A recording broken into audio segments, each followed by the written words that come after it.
Bonjour à tous et à toutes, bienvenue dans le Grenat Time. Christophe Herrel est notre défenseur qu'on attend depuis le mercato d'hiver dernier et le départ de Kiki Kouyaté et un peu de Mamadou Fofana en été dernier.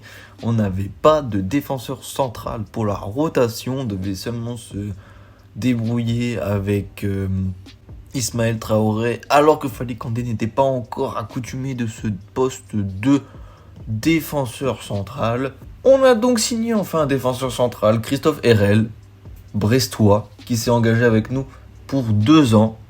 Et on va regarder toutes ces statistiques et après on va venir au plot twist du podcast parce que les Brestois ont quand même l'air bien contents. Je vais vous montrer quelques messages, mais bien contents qu'ils se cassent. Donc avant de ça, on va être objectif. On va voir tout de suite ce qu'il donne dans ses performances. Cote la plus élevée, 9 millions quand même, hein. Maintenant, bon, c'était il y a 5 ans avec l'OGC Nice. Très bien.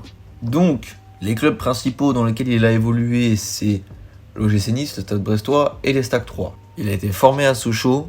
Il est passé par Colmar. Il a été ensuite prêté à Créteil, donc transféré à Créteil, puis transféré à Troyes.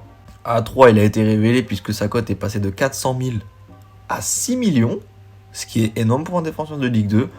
L'OGC Nice l'achète pour 5 millions. Et après, dégringolade, j'ai l'impression un peu, parce qu'il est revendu directement 2 ans après à Brest pour 1 million de moins. Et donc là, sa cote a fait encore descendre. Donc voilà, on voit très bien la descente. On va pas que se fier à la valeur marchande, mais descendre de sa valeur marchande. Voilà. Est-ce qu'il a été titulaire ? L'année dernière, sur l'exercice 2022-2023, nous allons voir si Christophe Herrel a été titulaire 16 matchs en Ligue 1.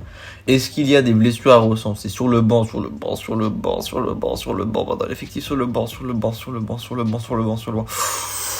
Brest n'en voulait pas. Apparemment, Brest a l'air d'être content de s'en débarrasser. Aïe. Est-ce qu'il y a beaucoup de blessures à recenser pour Christophe Herrel ? Une blessure au genou qui lui a fait manquer 13 matchs, les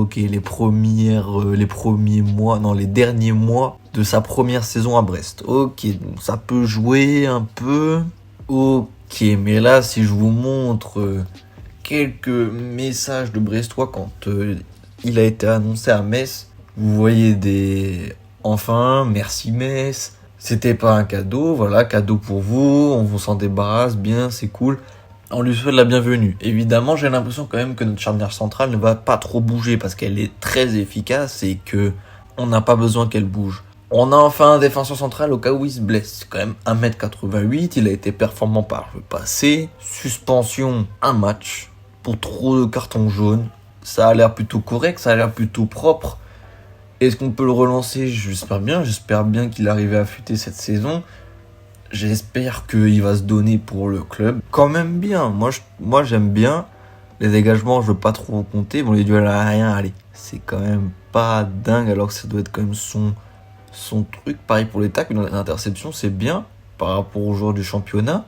Pareil pour les ballons contrés, des dégagements, tout ça. Passe réussi, c'est bien aussi d'avoir un bon jeu. Donc là, dans le premier quart. Là, dans le premier tiers, et là, carrément dans... Ouais, le premier quart, et là aussi premier tiers. Salaire, 12 000 € hebdomadaires, on voit.